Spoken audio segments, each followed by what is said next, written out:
Calvary മാലമേൽ കയറി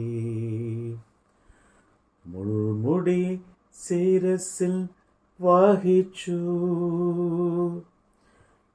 Calvary മാലമേൽ കയറി മുൾമുടി ശിരസിൽ വഹിച്ചു. എൻ്റെ വേദന സർവവും നീക്കി എന്നിൽ പുതുജീവൻ പകർന്നവനാ. എൻ്റെ യേശു എനിക്കു നല്ലവൻ, അവൻ എന്നുമെന്നും മതിയായവൻ. ആപത്തിൽ രോഗത്തിൽ വൻപ്രയാസങ്ങളിൽ മനമേ അവൻ മതി ആയവൻ. മനമേ അവൻ മതി ആയവൻ. അപ്പോസ്തലനായ പൗലോസ് എഫേസ്യർക്ക് എഴുതിയ ലേഖനം അധ്യായം 4. കർത്തൃ സേവ നിമിത്തം ബന്ധനായിരിക്കുന്ന ഞാൻ പ്രബോധിപ്പിക്കുന്നത്, നിങ്ങളെ വിളിച്ചിരിക്കുന്ന വിളിക്ക് യോഗ്യമാവണ്ണം പൂർണ്ണ വിനയത്തോടും സൗമ്യതയോടും ദീർഘക്ഷമയോടും കൂടെ നടക്കുകയും സ്നേഹത്തിൽ അന്യോന്യം പെരുമാറുകയും ആത്മാവിൻ്റെ ഐക്യത സമാധാന ബന്ധത്തിൽ കാപ്പാൻ ശ്രമിക്കുകയും ചെയ്യുവിൻ. നിങ്ങളെ വിളിച്ചപ്പോൾ ഏക പ്രത്യാശയ്ക്കായി നിങ്ങളെ വിളിച്ചതുപോലെ ശരീരം ഒന്ന്, ആത്മാവ് ഒന്ന്, കർത്താവ് ഒരുവൻ, വിശ്വാസം ഒന്ന്, സ്നാനം ഒന്ന്, എല്ലാവർക്കും മീതെയുള്ളവനും എല്ലാവരിൽ കൂടി വ്യാപരിക്കുന്നവനും എല്ലാവരിലും ഇരിക്കുന്നവനുമായി എല്ലാവർക്കും ദൈവവും പിതാവുമായവൻ ഒരുവൻ. എന്നാൽ നമ്മിൽ ഓരോരുത്തന് ക്രിസ്തുവിൻ്റെ ദാനത്തിൻ്റെ അളവിന് ഒത്തവണ്ണം കൃപ ലഭിച്ചിരിക്കുന്നു. അതുകൊണ്ട് അവൻ ബന്ധന്മാരെ പിടിച്ചുകൊണ്ടുപോയി ഉയരത്തിൽ കയറി മനുഷ്യർക്ക് ദാനങ്ങളെ കൊടുത്തു എന്ന് പറയുന്നു.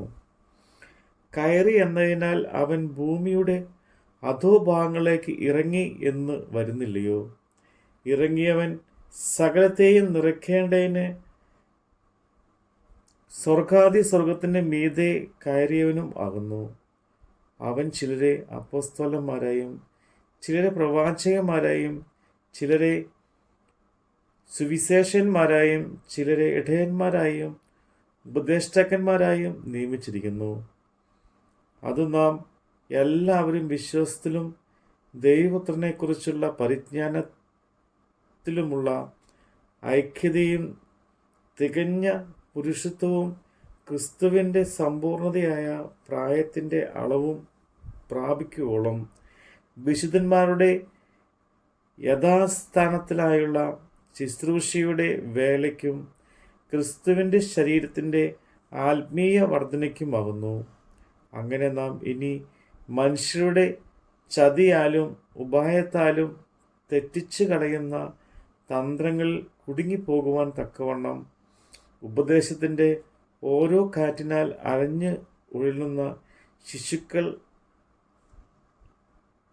ആയിരിക്കാതെ സ്നേഹത്തിലും സത്യം സംസാരിച്ചുകൊണ്ട് ക്രിസ്തു എന്ന തലയോളം സകലത്തിലും വളരുവാൻ ഇടയാകും. ശരീരം മുഴുവനും യുക്തമായി ചേർന്ന് ഏകീഭവിച്ചും ഓരോ അംഗത്തിൻ്റെ അതത് വ്യാപാരത്തിന് ഒത്തവണ്ണം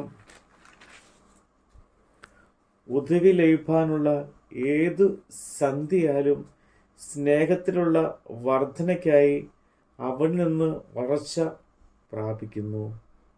ആകയാൽ ഞാൻ കർത്താവിൽ സാക്ഷീകരിച്ച് പറയുന്നത് എന്തെന്നാൽ, ജാതികൾ തങ്ങളുടെ വ്യർത്ഥ ബുദ്ധി അനുസരിച്ച് നടക്കുന്നത് പോലെ നിങ്ങൾ ഇനി നടക്കരുത്.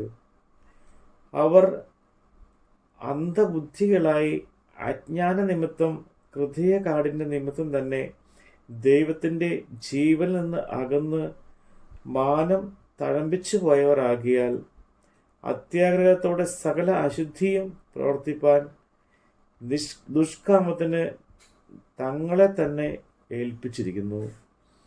നിങ്ങളോ യേശുവിൽ സത്യം ഉള്ളതുപോലെ അവനെക്കുറിച്ച് കേട്ട് അവനിൽ ഉപദേശം ലഭിച്ചു എങ്കിൽ ക്രിസ്തുവിനെക്കുറിച്ച് ഇങ്ങനെയല്ല പഠിച്ചത്. മുമ്പിലത്തെ നടപ്പ് സംബന്ധിച്ച് ചതി മോഹങ്ങളാൽ വഷളന്മാരായി പോകുന്ന പഴയ മനുഷ്യനെ ഉപേക്ഷിച്ച് നിങ്ങളുടെ ഉള്ളിലെ ആത്മാവ് സംബന്ധമായി പുതുക്കം പ്രാപിച്ച് സത്യത്തിൻ്റെ ഫലമായ നീതിയിലും വിശുദ്ധിയിലും ദൈവാനുരൂപമായി സൃഷ്ടിക്കപ്പെട്ട പുതുമനുഷ്യനെ ധരിച്ചുകൊള്ളുവിൻ. ആകയാൽ ബോഷ്ക് ഉപേക്ഷിച്ച് ഓരോരുത്തൻ താൻ്റെ കൂട്ടുകാരനോട് സത്യം സംസാരിപ്പിൻ. നാം തമ്മിൽ അവയവങ്ങളല്ലോ, കോപിച്ചാൽ പാപം ചെയ്യാതിരിപ്പിൻ. സൂര്യൻ അസ്തമിക്കുവോളം നിങ്ങൾ പാപം വെച്ചുകൊണ്ടിരിക്കരുത്. പിശാചിന് ഇടം കൊടുക്കരുത്.